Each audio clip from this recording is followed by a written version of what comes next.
Well, good morning. Welcome to the last class of this year's Grow Your Own, a 6-class program on creating a productive home garden in your own landscape. This program is a joint effort by the Fort Bend County Master Gardeners that is a volunteer group under Texas A&M AgriLife Extension Services. So Master Gardeners are volunteers, and we support research-based horticultural education throughout our county. If you like to have people coming to your organization to do talk, there is a form on our website that you can fill out to request speaker.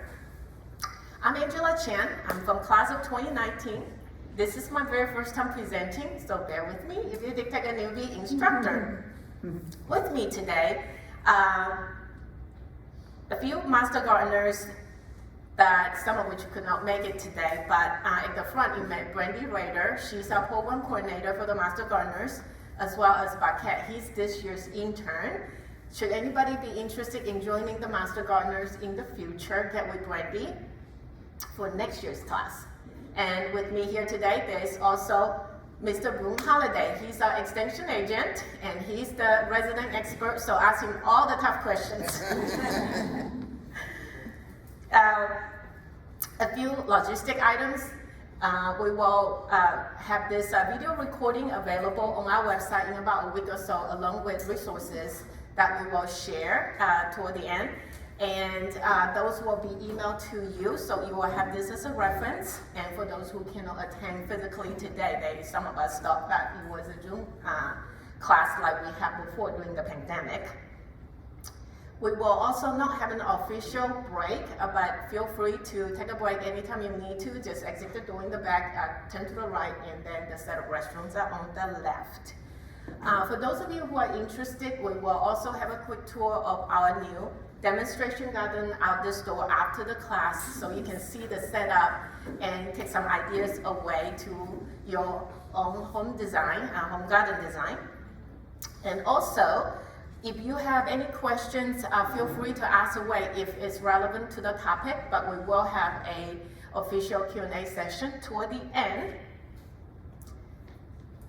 So successful fruit culture depends on a good understanding of climate requirements, site, soil, variety selection, proper planting methods, consideration for water and nutrient needs, pruning, training branches and vines, and related management practices. We'll be covering all of these topics at a very high level in this introductory class. We get weather updates regularly. It used to be daily, but now you can pull out your weather app and check weather anytime in just about any location. Well, weather is what we experience at any given date of the atmosphere at a particular location over a shorter period of time. As we know well, weather events can push to the extremes of cold, hot, windy, hail conditions, and snows, and so on and so forth. Climate, on the other hand, is the average weather pattern in a location over a very long period of time, usually 30 years or more. The climate of a location is affected by its latitude, longitude, altitude, continentality, which is the largeness or the size of the land mass, land use, nearby bodies of water, and their currents. The temperate climate on the top and the bottom, that you see with the blue background shade, and in between the blue lines here and up through here. This is the temperate climate. It is occurring in the middle latitude, usually defined as between 40 degrees to 66.5 degrees north and south of the equator. In the temperate climate, moderate rainfall spread across the year or portions of the year with sporadic drought, mild to warm summers, and cool to cold winters. Now, subtropics is the orange line here through here, north and south of the tropical region, and it's about 23.5 degrees to 35. Push it to the line up here, 40 degrees of north and south, and so it circles the tropical region. And this climate has warm temperatures over the year with longer summers, mild and short winters. Freezing precipitation is usually uncommon in this portion of the zone. Tropics, as we see, is in the middle. It circles the equator, and they are defined in latitude by the Tropics of Cancer in the northern hemisphere, and then the Tropics of Capricorn in the southern hemisphere. Now, knowing the climate zone is a good start, but it's not enough in terms of helping us to determine what grows in that region. So the first USDA hardiness zone map with 8 hardiness zones was compiled at the Arnold Arboretum in 1927 by Dr. Alfred Reder. And there is an update in 1938 by Dr. Donald Wyman using 40 years worth of data from the U.S. Weather Bureau. The U.S. Department of Agriculture, in cooperation with U.S. National Arboretum, updated the USDA hardiness map in 1990 using data from between about 4,800 to 14,500 weather stations around the country. This revision shifted most areas into zones that were about 1.5 to 1 zones cooler than the previous Arnold Arboretum map. Fulton County lies in Zone 9A with low winters about 20 to 25 degrees. So the dormant buds of many plants require a period of cold weather to grow, flower, and develop properly. But requirements vary widely by species. This is commonly referred to as the chilling requirement. There are many models to calculate chill unit. For simplicity, most will use chill unit as an hour of air temperature between 32 degrees and 42 degrees. You can check chill hours with the getchill.net website. And once you get there, click on this area right here, Mesa West, to enter an address and find the closest weather station and use that weather station ID back on this website to determine the chill hour that was measured and captured in that station. Now the chill hours is the cumulative cool weather measured between November 1st to February 28th the following year. And for the between 45 and 32 degree model, you'll see that for the Sugar Land Airport location, this is our chill hour for the last 3 years. So even though Zone 9A is rated between 400 to 600 chill hours, we really have mostly close to 400 chill hours, with the Erie pushing our chill hours up for another extra 100 degrees. But most years you'll see that it's closer to 400 than 600. So be sure to check chill hour requirements before buying a fruit tree. For example, a peach tree can range from 150 chill hours to 1,400 chill hours. So if a tree has a high chill hour requirement than the area that it is planted, it may not fruit. If a low chill hour tree is planted in an area with high chill hours, it may break dormancy too early and get damaged. There's also some consideration for an extended period of hot weather in the winter, or an extremely cold weather that might impact the chill hour requirements based on research. But that gets to be too granular and detailed, so we just usually stick to the between 32 and 45 degree model. So what grows in all of the different climates? Well, temperate fruits need chill hours and are classified by their growth habits as tree fruit, vine fruit, or small fruits. Small fruits refer to the size of the plant, not necessarily the fruit. And well-known fruits include those listed here. That's apple, apricot, blackberry, cherry, grapes, kiwi, pawpaw, peach, pear, plums, and pomegranate, and more. We see most of the fruit trees available in our grocery stores except pawpaw.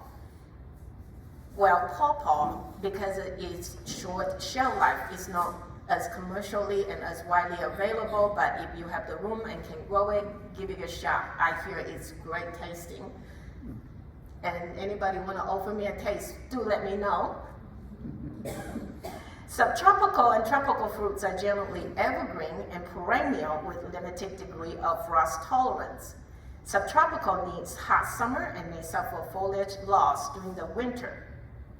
And we see avocado, banana, citrus, guavas, and figs listed here. Sometimes you'll see them listed under tropical fruits as well, just because it is adapted to that climate as well.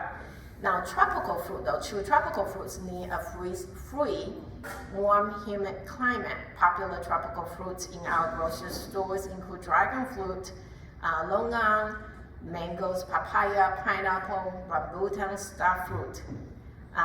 Sugar apples listed here because it's interesting fruit and it can withstand temperatures down to 27 degrees. Research has shown that tropical and subtropical fruit trees are sensitive to temperatures below 68, and its growth is practically non-existent for temperatures below 50, so they will stop growing. Let's take a quick look at the parts of the tree. At the bottom, let's see, you'll have roots. Trees have anchor roots and may also have tap roots. Tap roots go straight down. And a fun fact, in deep soil, mango taproot can descend to a depth about 20 feet with profuse, wide-spreading feeder roots and anchor roots penetrating deeply into the soil. Above the ground, you'll see trunk, sometimes also known as bowl, and then limbs, which also are known as scaffolds when they are the big major branches, limbs that's growing on the trunk. And then you have the smaller sized branches and then the tiny twigs with leaves and fruits. So this whole section in the top is also called the crown. On the right side, you'll see a cross section of the trunk. On the outside, you'll see the bark, and then there's a cambium layer. The cambium layer has cambium cells that can divide to produce secondary xylem cells toward the center that will turn into sapwood. And then the secondary phloem cells toward the outside. And then next to sapwood is heartwood, and in the center is the pith. So, fruit trees, usually the ones that we see available in our nurseries are grafted on a rootstock. They are not on their own roots. And why do we want it to have basically two trees in one? Well, rootstocks can help to improve fruit tree soil and climate adaptation, and good for size control, provide pest and disease resistance. Give the tree more longevity, as well as it helps in propagating them. You can take a scion from a region that may not be adapted here and put it into the rootstock, and now we can have a new tree to try. It also can help increase fruit yield and will help maintain the fruit tree to be true to variety instead of open pollinated trees using seeds. Now, despite all of these benefits, for our backyard growers, we really have limited ability to select the type of rootstock that we want our trees on. Now, besides the ones that require a rootstock or are usually only available with a rootstock, on-root trees include fig, mulberry, blackberry, raspberry, pomegranate, bananas, and guavas, and more. So here's a quick chart on apple trees that's grafted on different rootstocks. You can see the size difference that can go from 30 feet to 100. And I don't know about you, harvesting would be rather difficult if I had to climb even just 30 feet up. I worry about falling. EMLA or M111 rootstock produce an apple tree about 2/3 the size of a standard tree. Vigorous scion varieties of better soil may push the growth to about 3/4 size or larger. This rootstock is a good producing rootstock with well anchored and total run of drought conditions. And this is widely adapted to most soil. For us, it's a good choice. So, what about the fruit trees themselves? We want to consider whether or not the fruit tree is self-fertile or it needs a pollinator. Because if it needs a pollinator, you don't only buy one tree, you need two. Well, you can see that on this two list here, I have asterisks on both sides, and then in the last bullet points, I also have some here, some there. Well, it's not because I couldn't make up my mind where to put something. It is because the trees have different behaviors. So, normally speaking, apple trees require a pollinator. Well, guess what? The ones that we can grow here, all of them are self-fruitful. So, we'll get into that a bit more. And plums is the same thing. Mostly require a pollinator, but it has mostly self-fruitful, I should say. But the bruised plum require pollinators. So there's always an exception. When in doubt, check and confirm. But we do have some that are fully behaving the way it should be. Citrus, blackberry, blueberry, figs, jujube, mulberry, persimmon, pomegranate, they are all self-fruitful. So if you only have space for one, look for one that will absolutely just grow by itself.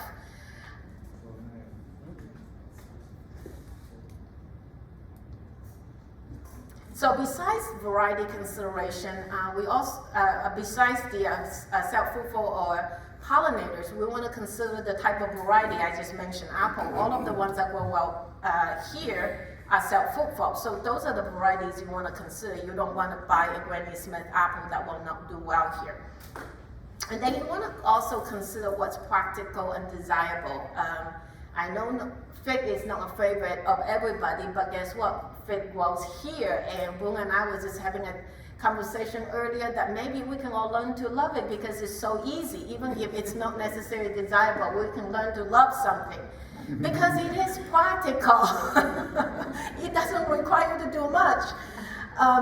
And then you also want to consider sequential ripening. Do you want all of your fruits to be ripening at the same time so you have a bushel of it? Or you want it to have a long growing season so you can have something to enjoy every month for 5-6 months of the year. So when we're talking about practical, input is the word to use, right?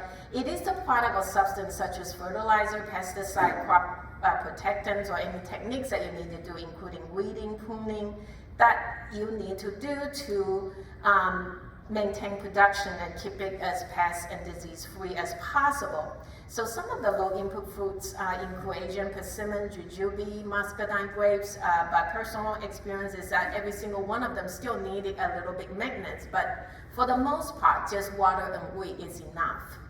In the medium input area, you have blackberry, blueberry, Asian, and European hybrid pears, strawberry. Those, besides weed and water needs, you also need to do a little bit more maintenance in terms of pruning and maybe a little bit extra work on pest and disease management.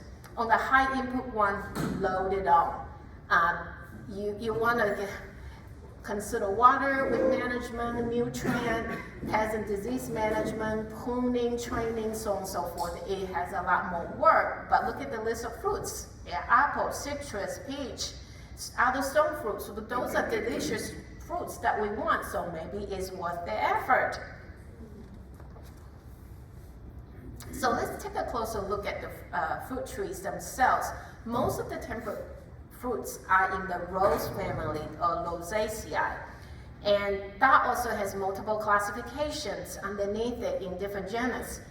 Palm fruits are the ones that have a fleshy fruit with the outer portion formed by expanded floral parts and receptacles, and you'll find apple, loquat, medlar, pear, and quince in that category. And stone fruits, with its namesake, has a stony pit or seed, and they're in the Prunus genus. That includes almond, so we may not think of almond as a stone fruit, but it is. Apricot, cherry, peach, nectarines, and plums. And then we have the rubus fruit that includes most of the berries. And You see the cross section of a blackberry and a raspberry. They're very similar, but the blackberry has the torus or the stem that stay with the fruit when picked, whereas the raspberry, the torus remains on the plant, leaving a hollow core. So apples, Anna, Dorset Golden, Iron Fuji are the ones that we see most often here. They only require about 100 to 300 chill hours and will ripen in June to July. Again, they're self-fruitful. But if you want higher production, definitely consider having 2 or more varieties, or else use a multi-grafted tree. So the picture here, the first one is an Anna, second one Dorset Golden, and third one Aishima and Fuji. I personally have good luck with Anna and Dorset Golden. This year, Fuji finally fruited for me, but guess what? It started flower in August after we finally had that decent rain, and so now I have about 4 apples hanging on the tree that is completely out of season. So if you have second flush of flowers and fruiting happening on your fruit tree, it is because the trees were under summer drought, stress, and then when it finally rained again, it will flower. You may want to keep them on the tree, but really it may not have enough time for the fruits to reach maturity, and it only weakens the tree for next year's growth. So as painful as it may be, you might want to prune them back. Or just pick up the fruits, not necessarily do a full pruning.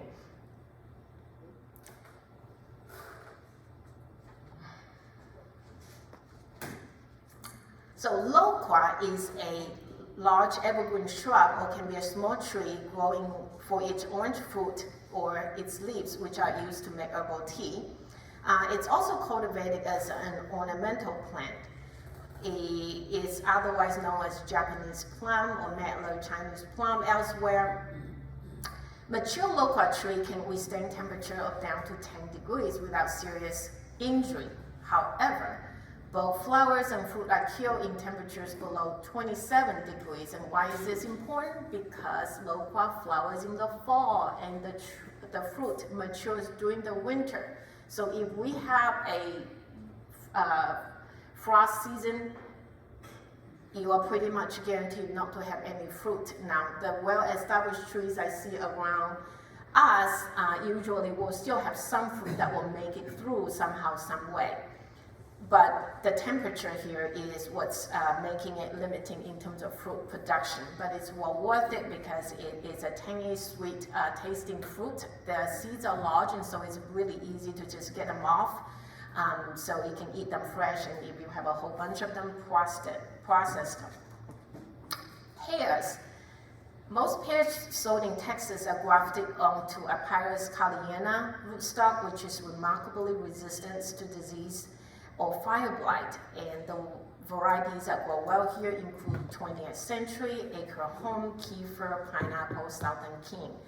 They require about 300 to 400 chill hours, and again, they're susceptible to fire blight and are somewhat tolerant of wet soil. And that's why, because of the fire blight, we do not want to fertilize the pear tree. You don't want vigorous growth. And if you must, fertilize with caution, and as it also may exhibit strong iron deficiency in our alkaline clay soil.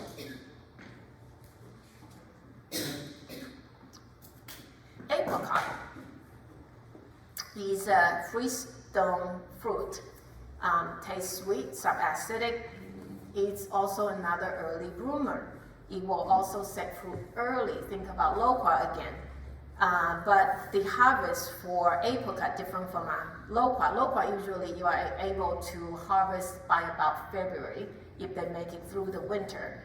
Apricots are harvest usually toward the end of May through early June. It takes a longer maturity period. Katy and Gold Kiss are the two that have been tried and do well here. They require about 200 to 300 chill hours and are self-fruitful.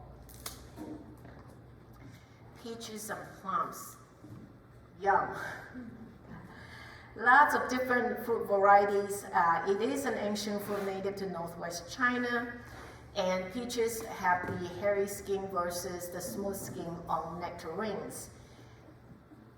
This group of fruits had a lot of different choice in terms of their flavor, taste, and has gone through a lot of hybridization for all of the new varieties to come to market. You want to watch out for whether or not the fruit is a clean stone that attached to the flesh and does not break off easily, or a free stone that will easily be removed. And you have varieties that's somewhere in the middle. You can remove it, but with some maybe a little effort.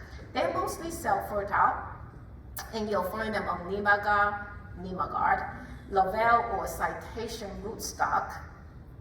And quite a few varieties available here: August Pride, Eva's Pride, Florida Prince, May Pride, Tropical Snow, Bonanza Dwarf, Stock Donut. I have a little personal experience with August Pride, Eva's Pride, Florida Prince, and May Pride. They are indeed delicious when you can harvest them in our own home garden. I'm hoping for Bonanza Dwarf ones to fruit next year.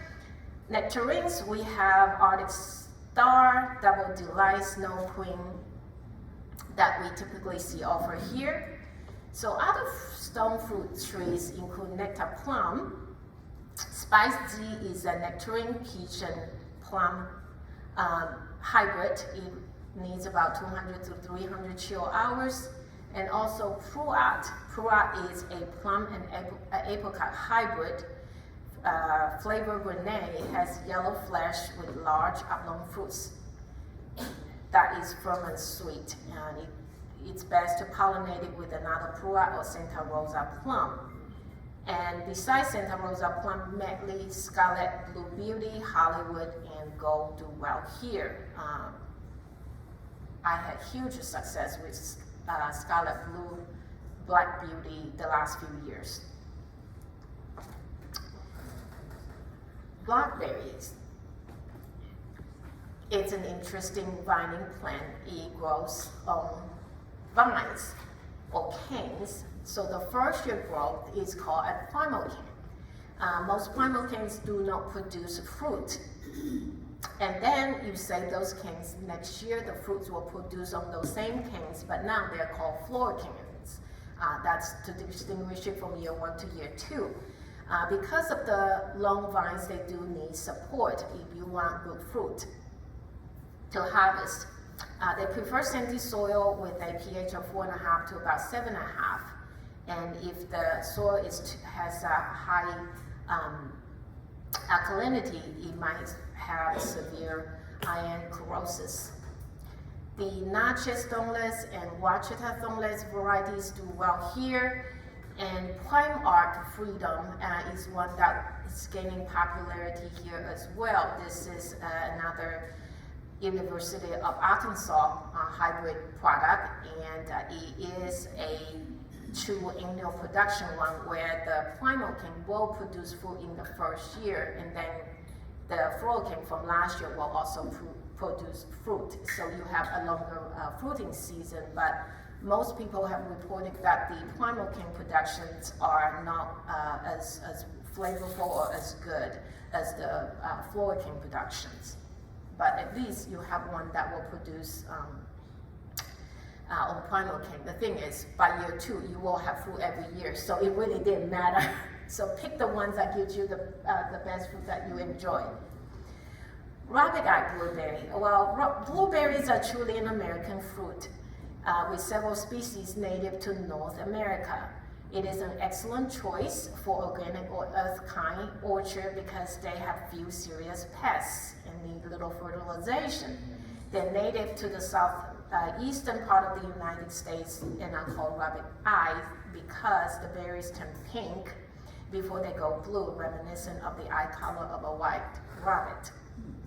Now they do require extremely low acidic soil, pH of 4 to 5.5. The ones that we see most often here are Climax and Premier. And you'll also see pink lemonade being widely available now. Pink lemonade variety is self-fruitful, but it is still better if it has a pollinizer to go with it. So blueberry plants will produce new stems from the root crown, eventually making a substantial multi-stem shrub. The new stems make good replacements for those that have become less productive as they age. So after a few years of establishment, you want to remove those older stems to open up the shrub and allow in more sunlight into the middle. Ideally, you do that after harvest, before it begins to set fruiting buds for the following season. So this one, you do not wait for it to prune when it's colder. You can, but after it's fruiting, you can go ahead and remove the older canes. Now, blueberry, again, we talked about the low pH. So alkaline soil without clay soil is more alkaline, and you can amend it, but really it's best and recommended that you plant them in containers or on raised beds with a mixture of 1/3 perlite, 1/3 pine bark, and 1/3 peat moss. Okay, so create its own soil. Peat moss, pine bark, and perlite, 1/3 each. So here's a list from the Texas A&M Agri-Horticulture of different varieties and different chill hours. Anything on the bottom that require a higher amount of chill hours, don't try to avoid them. Again, lean toward the ones that require less chill hours to make sure that you have enough hours to maintain production.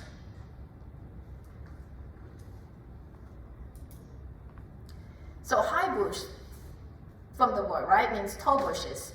And southern high bush is a hybrid of northern high bush and a Florida native. So because of that Florida parentage,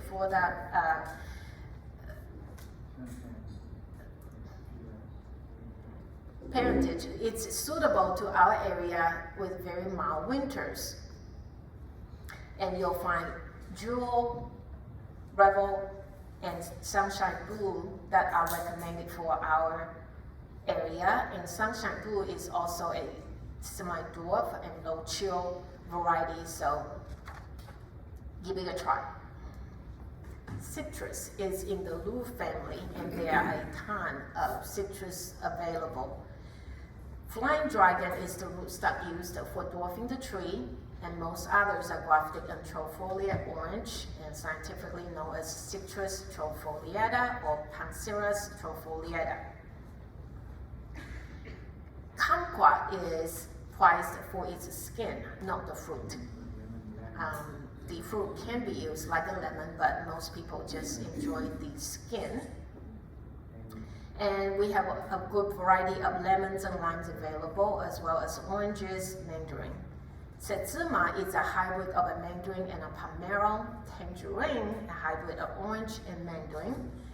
Panca, a mandarin plus a pomelo, so somewhat similar to Setsuma, but they're different in shape. And we have also grapefruit, and citron is another citrus that we only use the skin. Pomelo, large, very, very flavorful fruit. Kumquat is the most hardy of the group, with Setsuma coming in second. And mandarins and Setsuma skins are also dried and used in cooking and medicinally. So if you grow that, you have a multi-use fruit tree. Setsuma grow in humid areas may be ripe when the skin is still green. That's us here. So you want to harvest Setsumas when they're still green.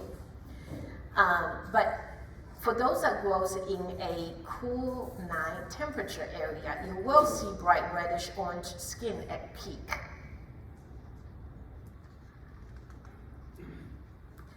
Bananas grows with underground corm.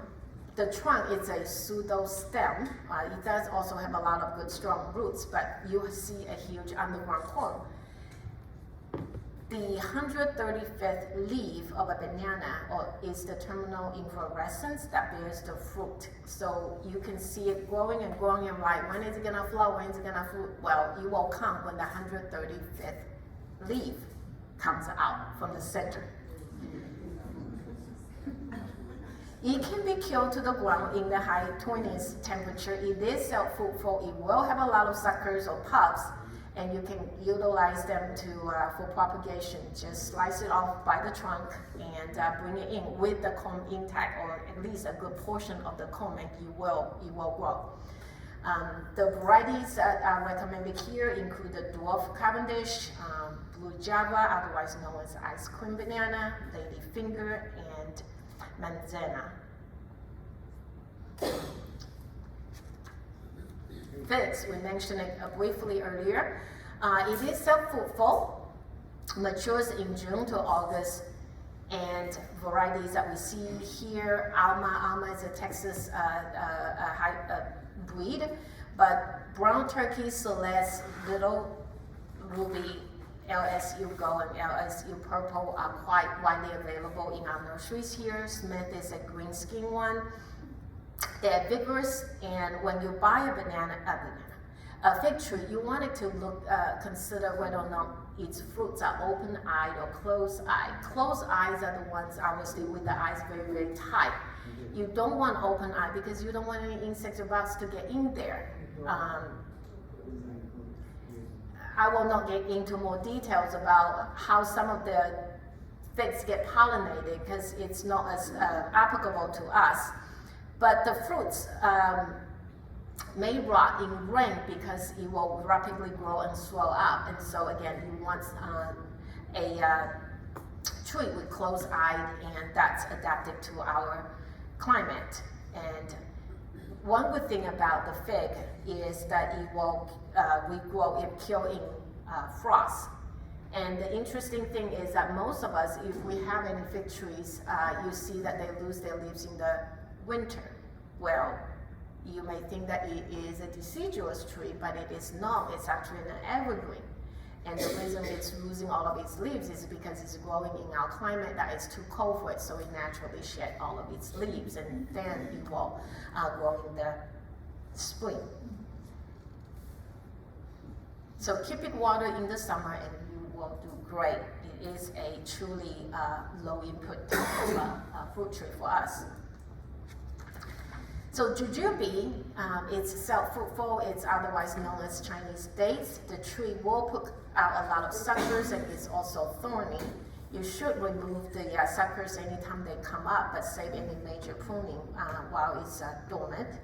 The fruits mature from June to August, and they're smaller fruits, but they taste kind of like apple, from apple. The fruits will change color from green to a semi-brownish one, and then to a very reddish fruit. That's when it's fully mature, but you can harvest jujube anytime from green to reddish color. He also has that single kernel pit similar to olive. So Li has a Bruno-shaped fruit, and then Lang has a pear-shaped fruit, and Sanxi has very large fruit. So it is usually pretty low care, low input. There is something called a witch's broom, a fungal disease that is prevalent in China and Korea that will impact jujube. But for North America, we currently are not finding signs that that's being impacted by this particular fungal disease. Mulberries are very tolerant of heat, humidity, and poor soil, so again, makes them a good specimen for our climate. They're self-fruitful, and the Pakistan and dwarf everbearing listed here are the low chill ones. They are really truly low maintenance. I have a small dwarf everbearing first year. I did see some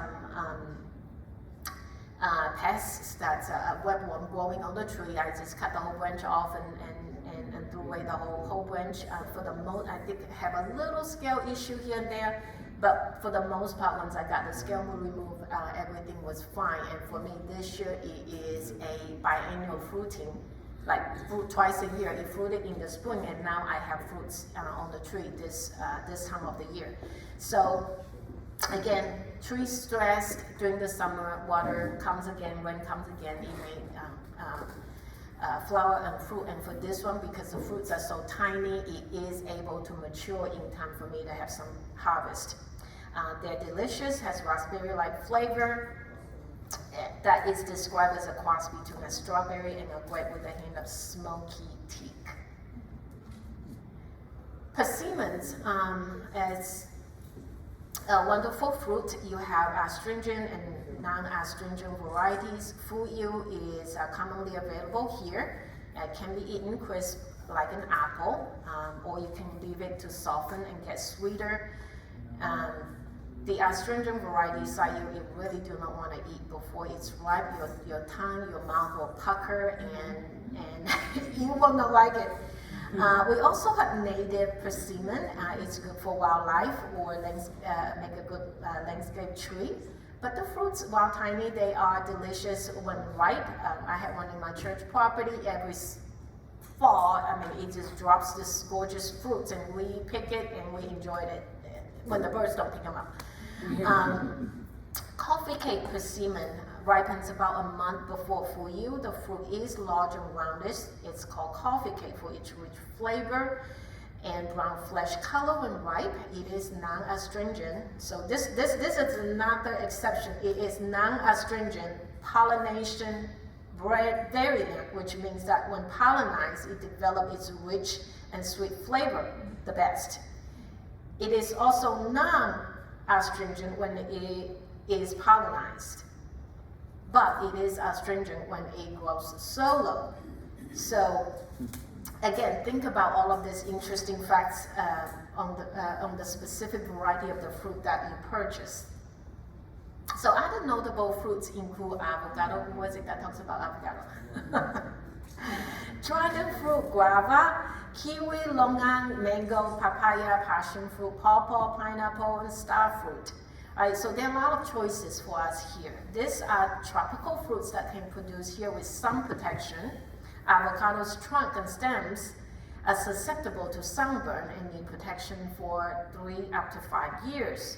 They are cold hardy when mature. Dragon fruit and pineapples are killed below freezing, and guava will come back from the base. Some kiwi variety might work here.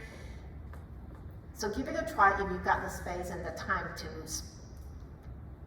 to do the trial.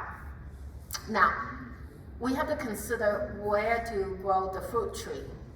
If you have limited space, renting, or you don't want to spend a whole lot of amount of energy and resource into it, and we wanted to manage the soil, like we talk about blueberry, then patio culture in containers might be one to consider. They're also easier to protect since they're usually smaller, but you still need to make sure they have 6 hours of sunlight. Options for patio culture besides blueberry, you can also look at strawberry, Maya lemon, Kitsu mandarin, the dwarf Cavendish banana, little ruby fig, bonanza patio peach, dwarf pomegranate. And definitely consider tropicals. If you're gonna have patio culture, container growing, tropicals is one that you also want to consider because it is best in containers, because when the tree gets big, it's very, very difficult to protect them in the ground. Remember, most of them will not make it through our freezing temperature, with a few exceptions. So how much can a site where the tree is planted affect its vigor? Well, here's a slide from Dr. Jim Thomas. Same variety, same rootstock, same age. The only difference is the soil. So you'll see one that grows sparsely, the other one is flush with vigor on the other side. And you wanted to make sure that in-ground trees also have at least 6 hours of daily sunlight. And when you are picking the site, consider whether or not it has northern or southern exposure. The site selection is a very long-term commitment. I have dug fruit trees and moved them around because I picked the wrong site, but those are very labor-intensive and you set you back at least a year or two when you have to pull them out and move them. You also wanted to think about planting the tree at least 3 feet from sidewalks and driveways and 6 feet from building structure, as the roots will spread wider than its crown. You do not want tree roots causing foundation issues. Anybody experience that here with our oak trees or pine trees in the landscape? And you also want to look at what's below. Come to utility companies before digging to prevent any damage to cables, pipes, sprinkler systems. And then you want to look above the utility lines close to the selected site. You may want to move to another site if that's the case, or else prune to keep them short. For our urban home site, prune the trees to 6 to 7 feet for easy harvesting without a ladder. Now, before planting, it is best and recommended that you do soil sample. The link for the website to Texas A&M's horticulture is there, and again, will be in the email that we sent out. A soil sample will tell you the soil pH, soil nutrients, compositions, but it does not tell you how deep that same soil goes down to. Is it 10, 20, 30 feet, right? No, it can't tell you that because the soil sample that we dig up is not deep enough. And also it can't tell you about soil drainage, any presence of soil-borne pathogens, any chemical residues, and or its suitability to grow any perennial crop. You have to determine once you get the analysis back whether or not you need to do amendments or do a raised bed or a berm. So berm, raised bed, well, that also relates to drainage. Our clay soil is nutrient rich but also has poor drainage. And one way to determine drainage is to do a percolation test. You want it to dig a hole that is 1 foot wide and 2 feet deep with straight sides. Kind of like the top right picture there. And you fill the hole with water, let it sit overnight. Next day, come back and refill that hole with water and then measure the drainage every hour. The optimal ideal range is 2 to 3 inches of drainage per hour. Then you also want to consider the water source. If you have to drag a hose to it or leak the hose out, you may not be as inclined to want to check on that tree, and or whether or not it has a sprinkler system nearby, and how easy it is for you to add any sort of drip irrigation, or do you have a rain barrel collection system that can help water it. You'll also want to consider water quality. Most of us use city water, which is a high quality water. But if you have water that is also treated because it's hard, and you use water softener, you may have slightly increased salinity in it. Over time, it might build up in the soil. Surface water supplies from rivers, lakes, may be susceptible to pollution from chemical runoff. If in doubt, get the water tested by a competent water laboratory.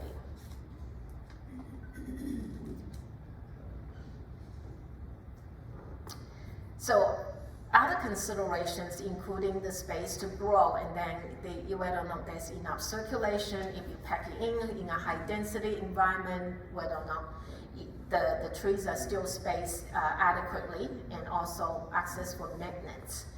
And we mentioned about set food flow or needing another pollinator. So again, if you need pollinator, you need space for 2, not just 1. They don't have to be right next to each other, but usually there's a range of how close they need to be, so that the pollinating insects can get to both of them. And you want to make sure that those pollinating trees also are flowering at the same time. So if one finishes flowering, the another one just that well, that defeats the purpose. You can cross-pollinate. So planting.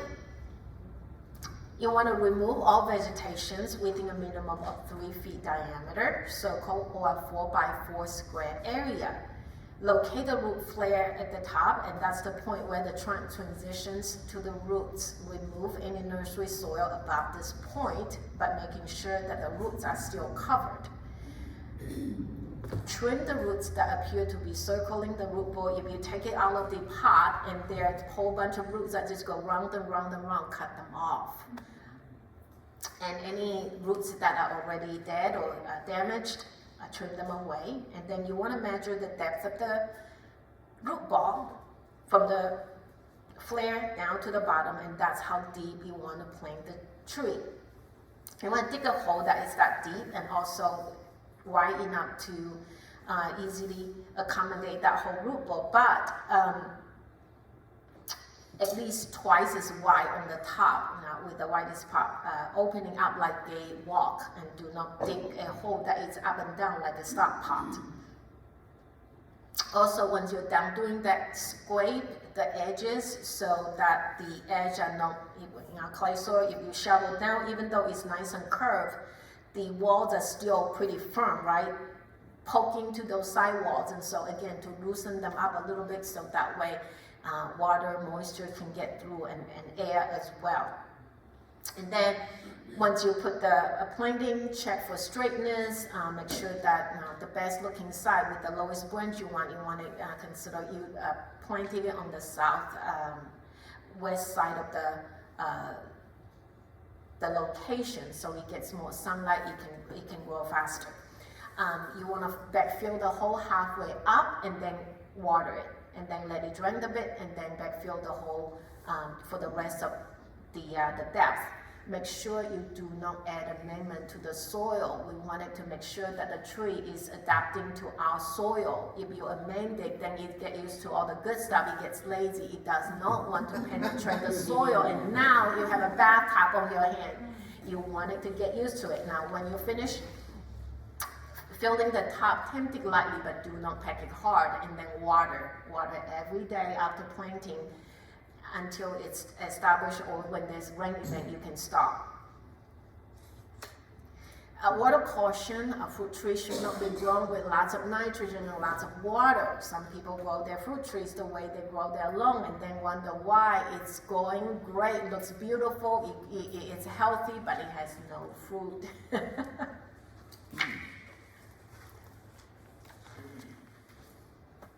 So, pruning. After the planting, should you prune it back? Well, it depends. If the tree is doing well, you don't want to do anything. If the tree is showing transplanting shock, you may need to.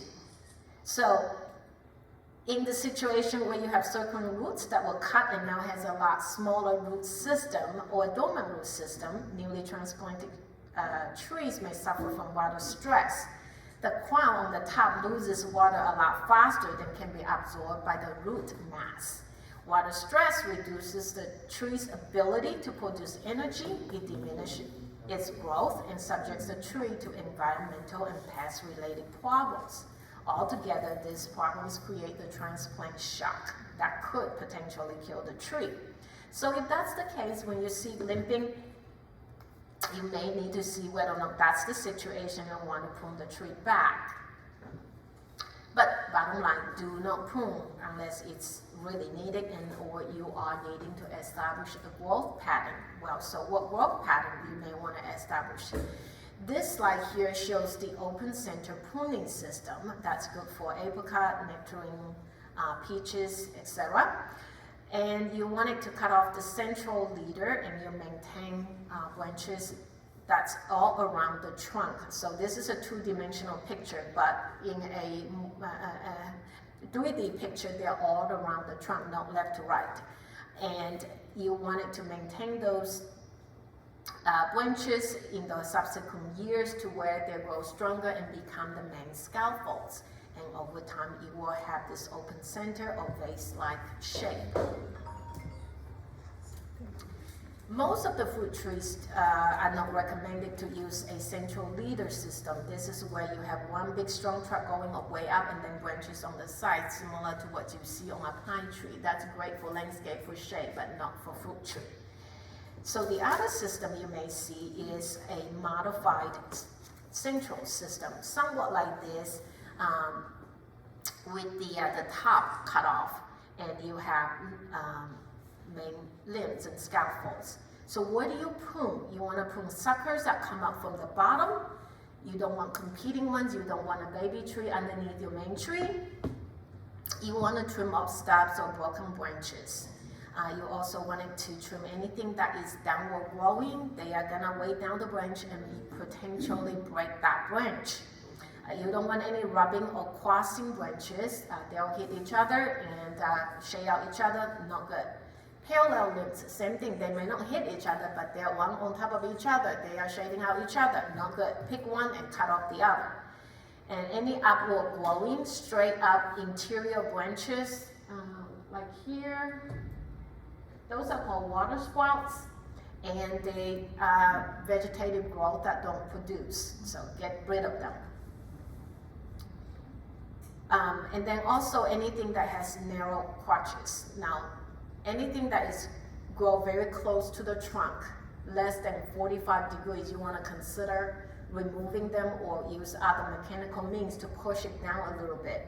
A strong crotch is about 45 degrees to 65 degree angle from the trunk, and that gives you plenty of room for the branches to grow and also give it lots of room for it to spread out sideways. You also want to consider pruning tree for size. If you have something that is already pretty big, maximum you want to prune back is about 1/3 in year 1, and then look at gradually reducing it in size. And for well-established trees, you may also want to consider root pruning. Excuse me. Yes? Can you prune any time of year, or is there a time of year that you shouldn't? Most of the time, the two major times to prune is summer for vigor control. You can top it off. If it's not fruiting, it's down fruiting, it's all down. It's just growing vegetative branches. You can cut it back. Just lop it off, right? And or if you have broken branches and so on and so forth, definitely cut them off if you're at it.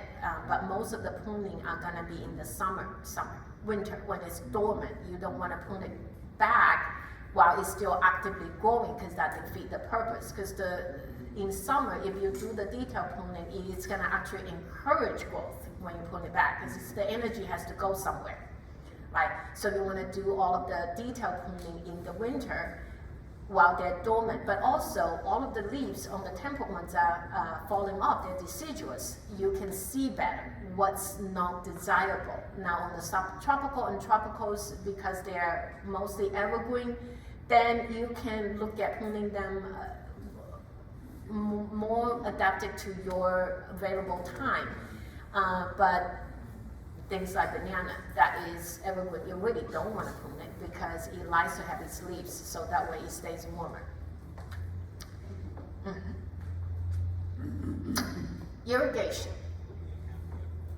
Most fruit trees are sensitive to waterlogging. Overwatering leads to poor health and something called phytophthora, which is a water mold, and that will be very damaging to the tree. Watering is dictated by the soil texture and the depth of the root. Generally, you want to do 1 inch per week if there's no rain. Well, how do you measure 1 inch per week? And that's 1 square inch of water, which equates to approximately 0.623 gallons. And so for a 4x4 or 16 square feet area, you would need about 10 gallons of water, the 2 full 5-gallon buckets a week. So again, that's why we talk about water source nearby. Who has the time to log 5-gallon buckets for 1 tree 2 times a week? You got 10 trees, do the math. So different methods of irrigation. There is a flood irrigation. It is cheap, but it is efficient, and it can spread disease. That's literally you flood the field. You have trenches and you flood the field. Not practical here. And then there's sprinkler irrigation. It is good for distribution, but it is also still somewhat inefficient, and it may cause disease problems because a lot of water may hit the leaves, and then if it doesn't dry it out in time, it will breed a lot of mold and bacteria issues. So we recommend drip irrigation. It is most efficient. It reduces weed and disease problem. You can utilize drip emitters, drip tape, any sort of inline drip tubing. And then you can also attach micro sprays or micro sprinkler heads to them, and that's also good for potted container plants. So fertilization management, again, test soil first before you start adding nutrient to it, and check for visual symptoms. Does it require fertilization or not? Is there corrosis? on the leaves that you can see. Are there fruit abnormalities indicating that it is deficient in certain type of nutrient? And then if there's a lot of leaf issues, you might want to do a tissue sampling and again, take those leaves and send them to a lab for testing. Avoid fertilizing until there's new growth. You don't want to burn the roots when they're not ready to go and push them and force them to grow. You want to apply fertilizer about 18 inches away from the base.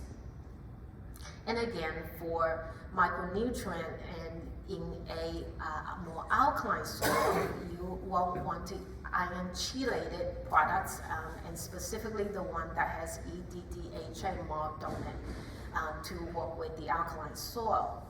You want to use granular fertilizer timed with a rain or irrigation event. If it's going to rain the whole week, do not apply it at the beginning of the week. Apply it toward after the rain, the main rain is done. You can apply it before a sort of a sprinkling rain shower type of event, so you don't have to water it in. You can apply liquid and water soluble nutrient via a drip system, and that's called fertigation. And you can also do a foliar fertilizer for micronutrient for iron, manganese, zinc, and copper.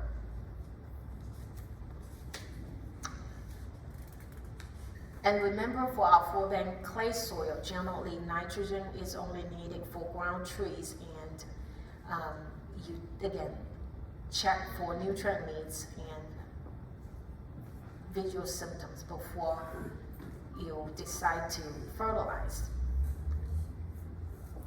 For weed control, young trees compete really poorly with weeds and turf grass. You want to maintain that 4x4 area weed-free and expand the area as the tree grows, ideally. You may need to use tree guards or a growth tube for trunk protection.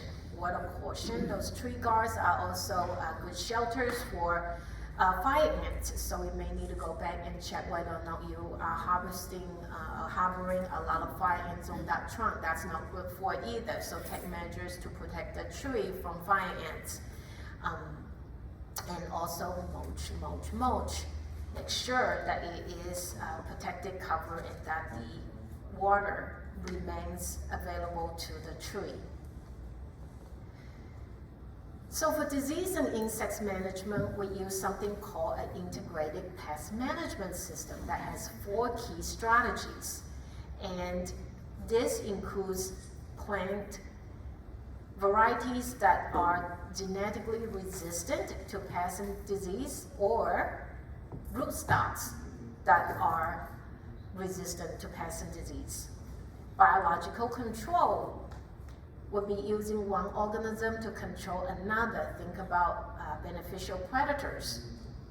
Environmental and cultural measures, which means create an environment that is favorable for the plant and unfavorable for the pest. That may include protection to screen out the pest.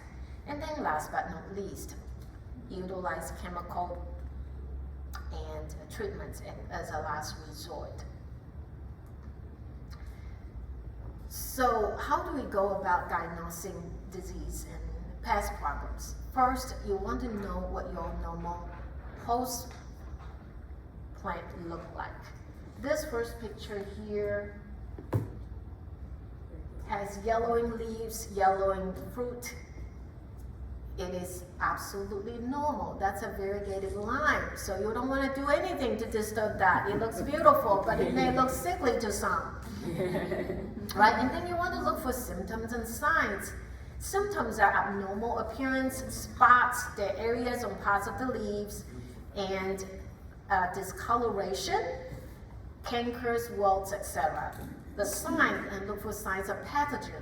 Is there bacteria that's growing in a mouth somewhere? They're microscopic, we can't see. You might need to get real close and intimate with that tree to see that, but there are some observable signs. Viruses or any fungi that's going on there, any parasitic worms. You'll also want to consider the rate those symptoms develop. Is it overnight or over time? For overnight, that is sudden and does not have any additional spreading, It may mean that the disorder is man-made or environmental, such as overwatering, over-fertilization, pesticide injuries of frost, or something is hitting the tree bark when somebody come and mow too close or weed too close and it hits the bark. Well, guess what? It hurts that can be layer and now it cannot uptake water and nutrient and it's gonna have stress. And then on the slowly developing ones also, does it have additional spread? Does the issue look uniform or is it not uniform?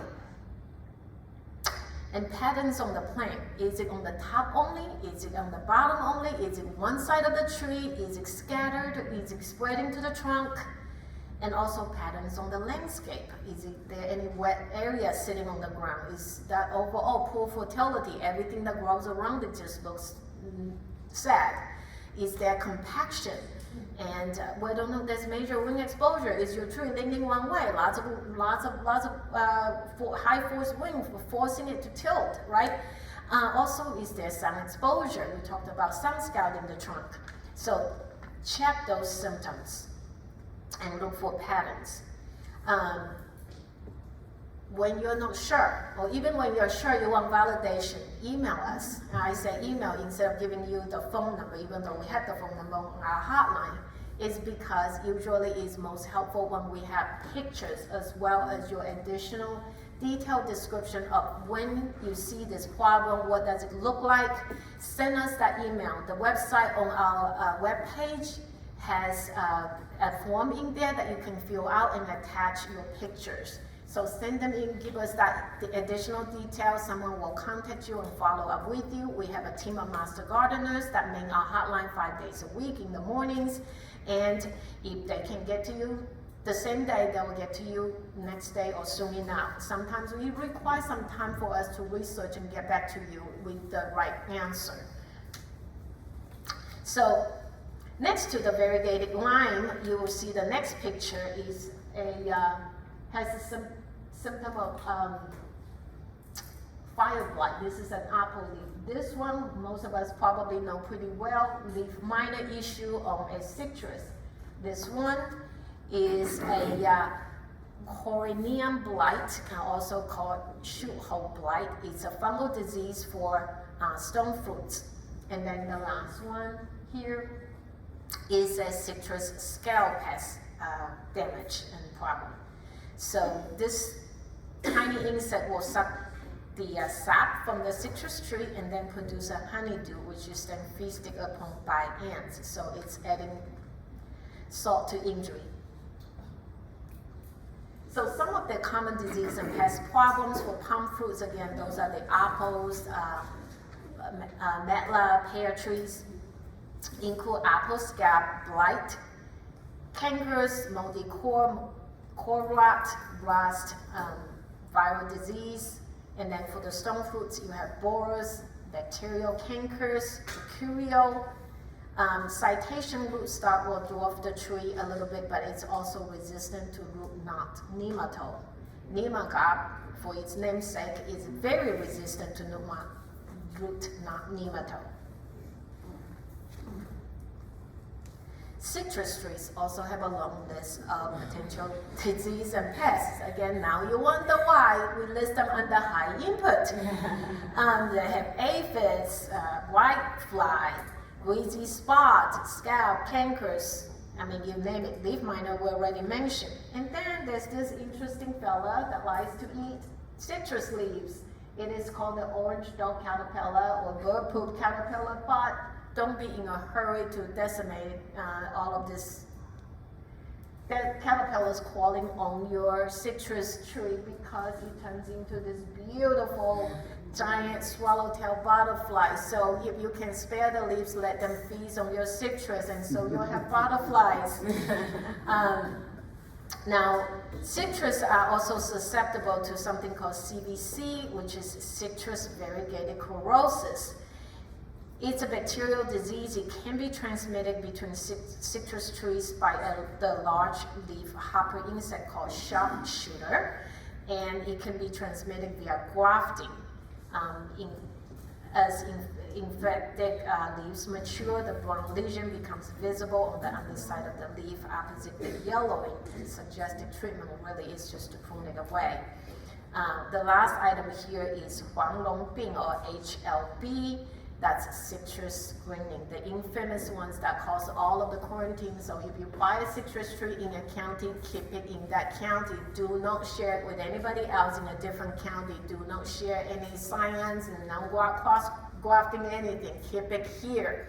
We don't want any tree that may potentially have this bacterial disease on it to leave the area. So we keep it contained. This bacterial disease was transmitted by Aedes citrusillus, a sap-sucking bug, and it's now a widespread problem. There is some good results from a lot of university that's researching how to fix this issue, and preliminary results from University of Riverside in California has shown that there may be peptides they can isolate from Australian finger limes, but that is still under a lot of trial. We don't, at this point, officially don't have a cure for it, but there's some good optimism. So let's get to some good stuff. All this sad disease and pests. Well, they're beneficial predators. Everybody knows about ladybugs or lady beetles. They eat tons of aphids, but when there's no aphids available, they'll also eat soft scale, whitefly, and whitefly pupas, thrips, spider mites, and then you have green lacewing and big-eyed bugs, and then there's also parasites. It's a parasitic wasp that will lay eggs on caterpillars, and then they eat the when they hatch, they will eat from the inside out of the caterpillar that they lay on, or the white inside the whitefly nymphs, and so those protect them. And in addition to those good predators, what else can we do to help the trees? Well, have good sanitation practices. Rake up fallen leaves, branches, twigs, and fruits, and double bag any material that has signs of bacterial or virus damage and send them to the landfill. Do not compost. Also keep the understory mulched well and cleared of debris. Avoid wounds, protect the trunk, and any physical damage that it might sustain if it's have broken limbs and whatnot from a major wind event after the weather clears, prune them, trim out those broken limbs, because those wounds are also inviting bacteria. I just had my pomegranate tree literally trained to be a tree, and it literally split with all the heavy fruits on it when we had the August rain, and guess what? It was growing mushroom on the trunk because I didn't get to it. And so encourage overall tree health, and you will be a lot tougher than sometimes we think you can do. And use approved insecticides if we must to minimize any common insect damage to the good insects. And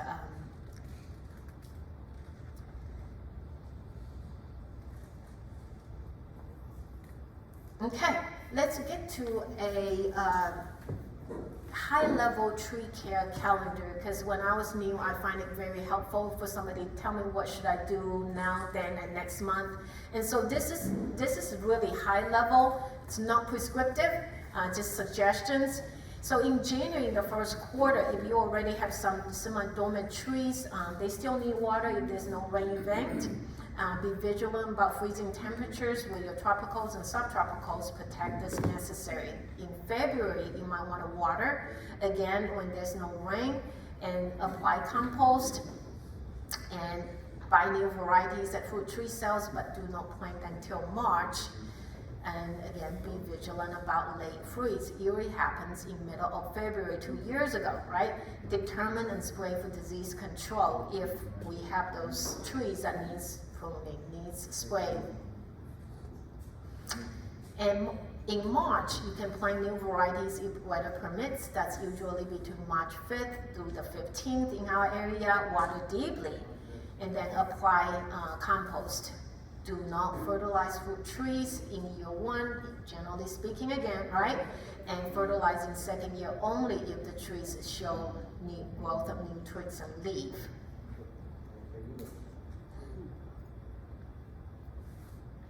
And another reminder, trees should be hardened off before they're planted, just like vegetables. So take them out and keep them protected, and then increase exposure to the elements a few hours a day until they're acclimated, and then you plant them.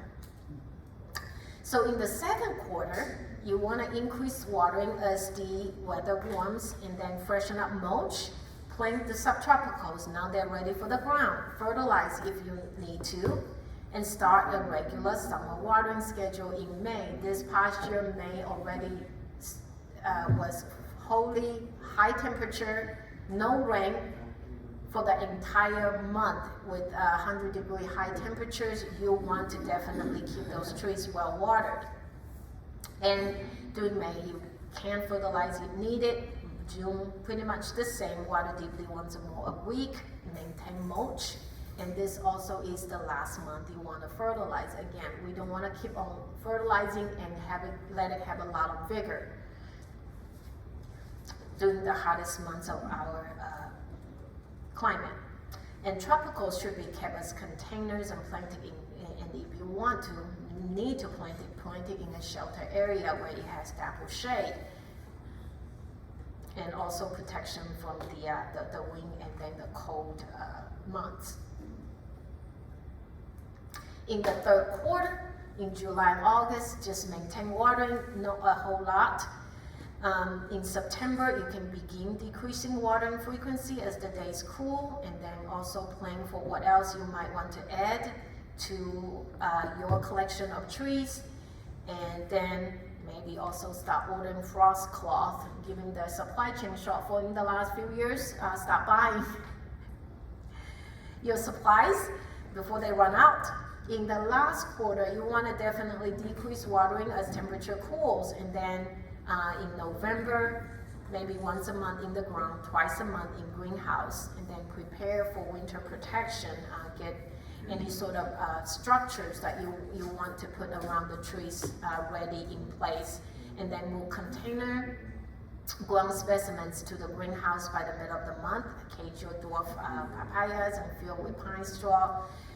And in December, again, water once a month if the tree is in the ground, twice a month in greenhouse if there's no rain, and monitor your weather closely. And be prepared to protect on cold nights. Sometimes the cold front comes in quickly, and you can want to spring into action. So here is the list of resources that's utilized to prepare the class, and we will also be sending this list to you along with the link for the video. And a plug for a few upcoming events. This coming Saturday, we will have the Urban Vegetable Sale, and we have 2 additional landscaping for success classes that are offered. And February 4th, mark this date down. This is our fruit tree variety class that's open to the public, and this class will be taught by Deborah Birch, our legendary fruit tree expert. And this, based on our current understanding, is her last time teaching publicly. We will twist her arm as best as we can for future sightings of Deborah in teaching, but you wanted to make sure you mark the day and come attend that class. She is a wealth of knowledge and a walking encyclopedia besides boom. And then on February 11th, we will have the fruit tree sale. Come early. We have people lining up the door as early as 8 o'clock, and we have trees that are sold out like within 10 minutes of opening the door at 9. So plan your schedule. Before we have the Q&A session, I will also ask you to take a minute to fill out this brief survey about today's class, provide the feedback. We want to hear from you.